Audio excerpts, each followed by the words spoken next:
Вот другая сторона пляжа.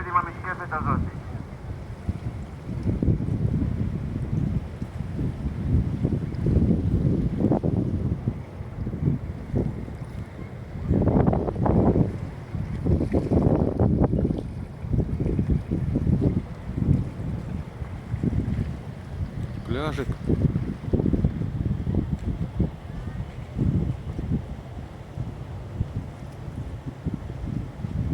Здание интересное, в виде купола. А там вот дальше Аждотов.